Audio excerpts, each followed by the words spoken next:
Alright, Master. Magandang gabi kay John. Abot mo yung cellphone. Alright. Nagawa lang ako ng video para sa napapanahon na topic po natin ngayon. Napapansin ko po parang dumadami po ang mga nangyayaring kababalaghan sa YouTube sa mga creator. Hindi naman po kababalaghan, okay? So, ang nangyayari po, parang nagiging trending ngayon, ang daming nade-demonetize. It's either may violation sa channel pero recently, napapansin ko po, ang dumadami na problema ay may kaugnayan po sa AdSense. So, ito lang pong week na to, may mga ilang pong lumapit sa akin na talaga naman pong sa tingin ko napapanahon po na talakayin ko po yung issue ng AdSense. So, alam naman po natin na pag tayo ay YouTube creator, allowed lang po tayo na magkaroon ng isang AdSense.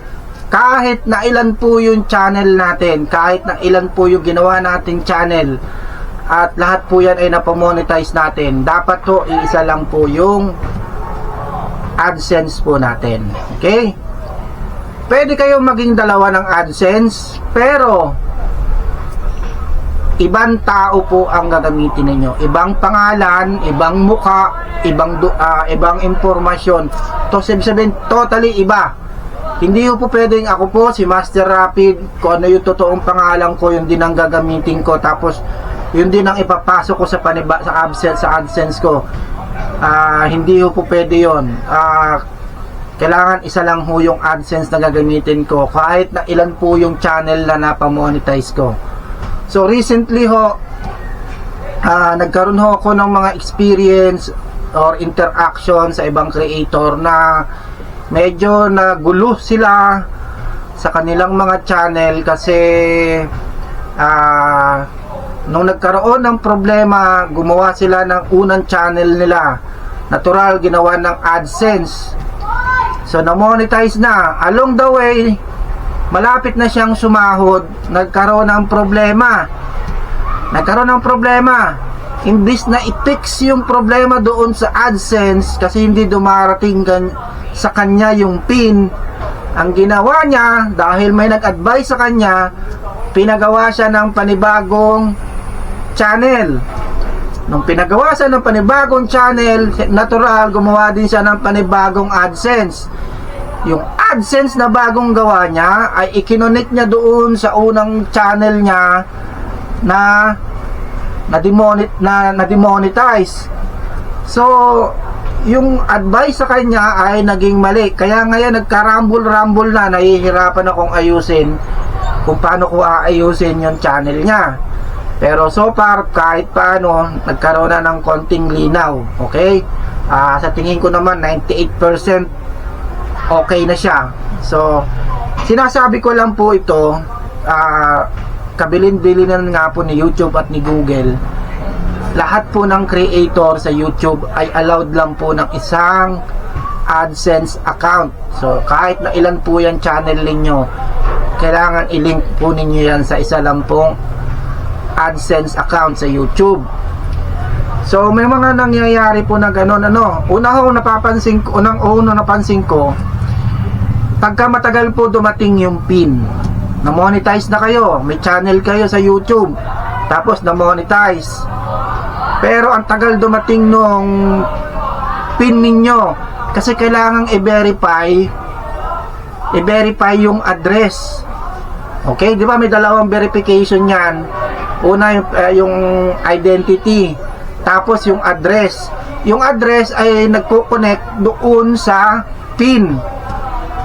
So kung hindi pa dumarating yung PIN ninyo, kahit na unang request nyo pa lang tapos hindi dumating, pwede nyo nang hindi hintayin yung pangalawang request ninyo, kasi meron na kagad kayong option doon na ang pwede nyo pong gawin ay magpasa ng ID o personal identification o pagkakilanlan na doon nakalagay yung mukha ninyo, yung address ninyo.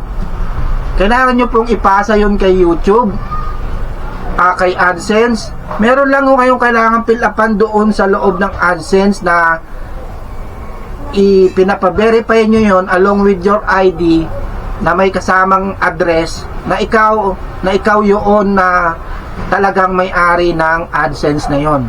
So doon pa lang may iwasan nyo ng maghintay ng matagal doon sa PIN, kasi karamihan ng nade-demonetize sa YouTube ay dahil hindi dumarating yung PIN. So dahil hindi dumarating yung PIN, kung ano-ano na yung ginagawa doon sa AdSense, mag-a-advise sa iba, mag-a-advise sa ganito, gumawa ka na lang ng bago, ganito, kakalimutan na ngayon hanggang sa magka-rumble na dahil iba-iba na yung nag-a-advise. So ina-advise ko po, kung hindi pa dumarating yung PIN sa unang request, pwedeng hindi nyo na po hintayin yung pangalawang request, ipa-verify nyo na po kagad yung identity ninyo o di kaya yung address ninyo sa pamamagitan nyo ng pagpapasa ho ng ID.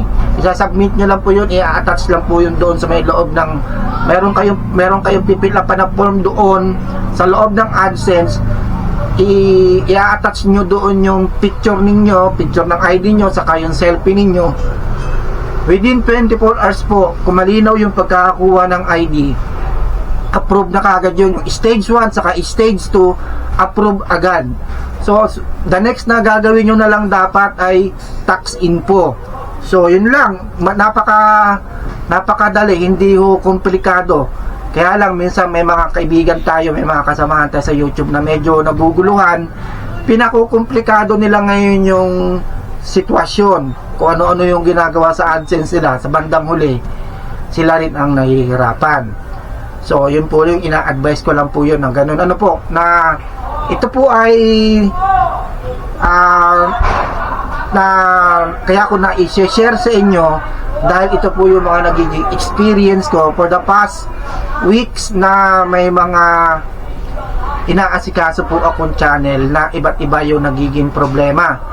Meron dyan na kailangan ganon, isa yon na actually dalawa sila na ganon ang problema, na pag rumble nila yung mga AdSense nila, na ginawang napaka-komplikado, ginawang komplikado yung setting ng AdSense saka versus ng channel. So advice ko po, tandaan palagi na iisa lang po dapat ang AdSense po natin, kahit na ilan po yung channel po ninyo sa YouTube, manatiling dapat isa lang po yung AdSense, ano po. So ginawa ko lang po ito para maka-share po sa inyo. Tulad nga po ng sabi ko na ganon, kung merong problema sa AdSense, madali po siyang matrace. Nandun na, kasi hindi po tulad sa YouTube na pag may problema yung channel niyo, walang ibinibigay na hint. Bahala ka maghanap ng problema. Kay AdSense, itinuturo niya talaga kung saan may problema. Halimbawa, may problema ka sa bank, wala ka pang bank, so tinuturo ka niya dun sa payment. So parang ganoon po yun, parang makikita mo kagad doon na meron siyang tinuturo na naka-highlights yung words na kung ano yung problema na dapat mong hanapin. Hindi tulad po sa YouTube, pag may problema yung channel, halimbawa na binigyan ka ng reuse, hanapin mo ngayon kung anong klaseng reuse yung ibinigay sa iyo. O kung strike man yan, kung anong klaseng strike. Hindi ho po strike ka, strike na kagad. Marami ho pala silang mga strike, so iba-iba ho yun. Yung mga sinasabi ko pong ganitong strike sa kayong reuse, na-topic ko na po yan sa mga nakaraan ko pong video. So balikan nyo na lang po kung meron kayong mga katanungan sa ganoon. Dito ho sa AdSense, mas madali kasi itinuturo niya kaagad kung ano yung problema. Pero meron po siya kaagad palaging paalala o babala na dapat isa lang po yung AdSense po natin. So wag po tayo magkakamaling gumawa ng panibagong AdSense kung hindi natin dini-deactivate at pine-permanently deleted yung lumang AdSense. Hindi po tayo pwede gumawa ng panibagong AdSense as long as activated yung isa pong AdSense na ginawa natin. Hindi po pwede, magkakaroon po ng problema yung channel po ninyo. Kung kayo po ay mamonetize, mawawala po yung ads po ninyo, ma-hold po yung sahod ninyo, hindi na magkakaroon ng buhay yung channel ninyo. Buhay nga po yung channel ninyo, pero wala kayong ads. So anong silbi ng channel ninyo kung wala kayong ads? Kaya nga tayo nag-YouTube, kasi nahabol natin yung kita sa YouTube. So isang mahalaga po dyan, pansinin po natin yung kahalagahan ng AdSense. Kung may problema po sa AdSense, huwag humataranta, basahin lang po ng maigi, kasi sinasabi po ni AdSense kung ano yung dapat gawin. Meron po siyang sinasabi ng mga keywords na kailangan lang po natin basahin mabuti, sundan po natin yon, at ituturo niya po sa atin kung ano yung dapat gawain. Huwag po tayo mataranta. Isang AdSense, kahit ilang account, ililink lang po natin yun sa isang AdSense. So yun lang po, maraming salamat po sa inyo. By the way, ginawa ko po itong video na ito sa pamamagitan ng bagong action camera ko po na Alston A11 touchscreen camera. So makikita po ninyo ngayon, karaniwan itong cellphone ko yung ginagamit ko, pero ngayon nakita nyo po hindi ko po siya ginamit pang record sa inyo. So ang ginamit ko po ngayon yung Alston A11 touchscreen camera. So sa may mga gusto, may link po kung inilagay dyan. Baka sakali gusto nyo, order na lang kayo doon sa link ko. Ano po, maraming salamat, thank you.